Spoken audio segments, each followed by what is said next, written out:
Indonesia adalah salah satu negara dengan jumlah populasi terbanyak di dunia, yaitu sebanyak 250 juta jiwa. Karena itu, Indonesia menduduki posisi keempat negara dengan penduduk terbanyak, yang artinya Indonesia memegang 3,51% dari total keseluruhan penduduk di dunia. Menurut Bank Dunia, pada tahun 2045 diproyeksikan 70 dari 100 orang akan tinggal di wilayah perkotaan di Indonesia. Bertambahnya jumlah penduduk di perkotaan akan menambah kebutuhan pokok manusia, khususnya rumah sebagai tempat tinggal. Banyak masyarakat pedesaan yang berbondong-bondong datang ke kota dengan harapan bisa mendapatkan kehidupan yang lebih baik, juga layak. Tetapi kenyataannya, keahlian menjadi poin utama untuk mendapatkan kehidupan yang layak di perkotaan. Rumah tangga kumuh di perkotaan merujuk kepada kondisi tempat tinggal dan lingkungan sekitarnya yang tidak layak huni dan tidak memenuhi standar kebersihan serta kesehatan. Rumah tangga kumuh biasanya terjadi di daerah perkotaan dengan populasi padat, terutama di negara berkembang, di mana pertumbuhan penduduk yang cepat seringkali tidak diimbangi dengan infrastruktur yang memadai. Ciri-ciri rumah tangga kumuh di perkotaan adalah dengan kepadatan penduduk tinggi, kondisi bangunan buruk, akses terbatas ke fasilitas dasar seperti air bersih, sanitasi yang layak, dan listrik, sarana kesehatan yang terbatas, pengelolaan sampah yang tidak memadai, juga ketidakstabilan sosial dan ekonomi. Saat ini, angka kemiskinan di Indonesia terus meningkat.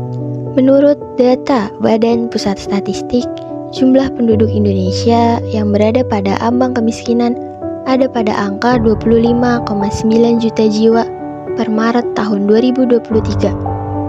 Angka kemiskinan ini dapat dikatakan lumayan tinggi, menyebabkan masyarakat miskin kesulitan mendapatkan tempat tinggal. Meningkatnya jumlah penduduk yang tidak diimbangi dengan kemampuan ekonomi menjadi faktor utama yang menyebabkan semakin meluasnya permukiman kumuh di perkotaan. Dalam permasalahan ini, masyarakat yang tinggal di kawasan kumuh harus menghadapi tantangan dalam mencapai kehidupan yang lebih baik. Adakah harapan bagi mereka untuk meningkatkan kualitas hidupnya? Kalau Bapak sendiri tinggal di sini sudah dari tahun 80. Dari baik. Oh, dari udah lama berarti. Asli orang tua dari sini, saya sendiri dari sini. Saya di sini sebagai sosial kontrol, humas RW juga di kepengurusan RW, dan saya juga mewakili Karang Taruna Kelurahan Tegalega di sini, membawahi divisi UMKM, sosial, CSR, SAR, sama kesehatan.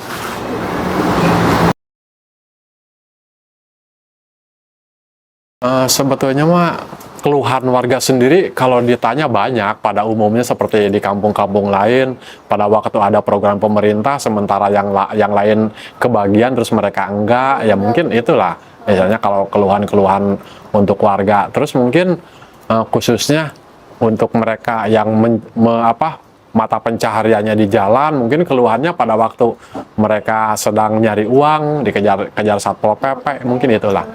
Kampung Labirin. Sebenarnya makin ke sini warga nggak ada keluhan ya. Kalau untuk pertama adalah pro dan kontra, karena mungkin mereka belum terbiasa. Jadi apa sih Kampung Labirin? Cuman ini doang, apa sih cuman kayak gitu doang. Jadi mungkin karena nggak terbiasa ada tamu. Setelah kita kasih arahan, sering sosialisasi, akhirnya alhamdulillah warganya banyak yang ngerti dan malah semakin banyak yang terlibat.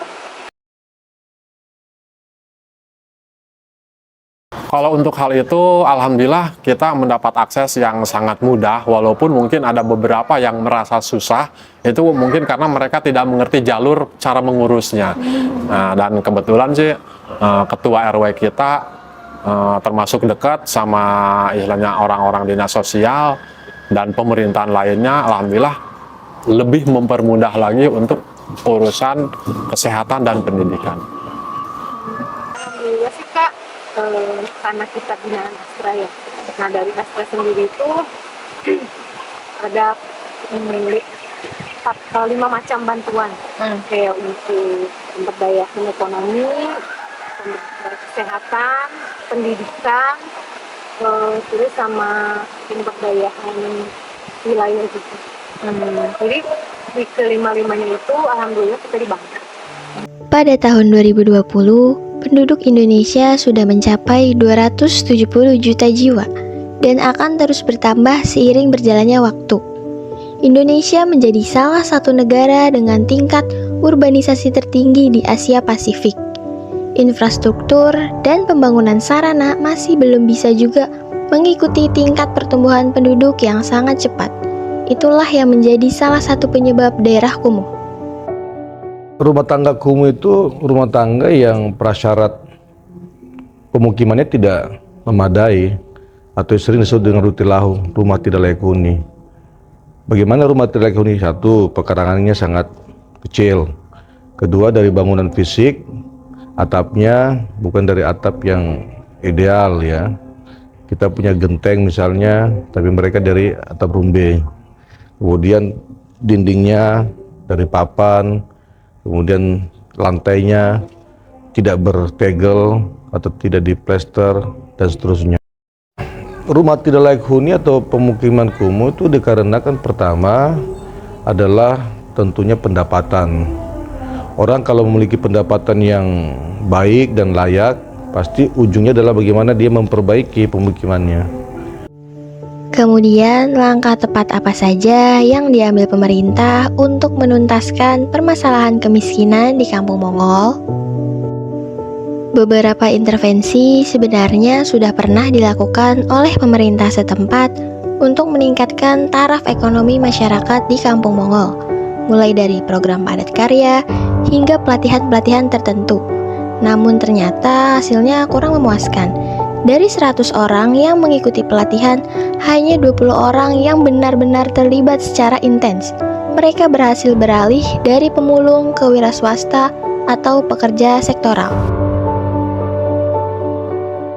Program yang bertujuan untuk menangani kawasan permukiman kumuh ini memang banyak, mulai dari rumah tidak layak huni, kemudian perbaikan sarana prasarana baik jalan, drainase, kemudian terkait dengan sanitasi, program air minum. Peningkatan aksesibilitas layanan bagi masyarakat yang tinggal di rumah tangga kumuh perkotaan sangatlah penting untuk meningkatkan kualitas hidup mereka dan mengurangi kesenjangan sosial. Mulai dari aksesibilitas ke pendidikan dengan menyediakan pendidikan yang berkualitas dan mudah diakses bagi anak-anak yang tinggal di lingkungan kumuh. Akses ke layanan kesehatan dengan meningkatkan fasilitas kesehatan yang terjangkau dan berkualitas. Pemberdayaan ekonomi dengan memberdayakan masyarakat lewat pelatihan keterampilan, pelatihan kerja, dan program pengembangan usaha kecil. Perbaikan infrastruktur dengan memperbaiki infrastruktur dasar seperti jalan, saluran air bersih, dan sistem sanitasi. Peningkatan keamanan melalui peningkatan patroli polisi, pemasangan lampu jalan yang terang, dan pemberdayaan warga untuk menjaga keamanan di lingkungan mereka, hingga partisipasi masyarakat dengan mendorong partisipasi aktif dari warga rumah tangga kumuh dalam proses pengambilan keputusan yang berkaitan dengan pembangunan lokal mereka. Dengan mengambil langkah-langkah ini, semoga harapan dari yang terabaikan dapat ditransformasi menjadi sebuah realita bahagia.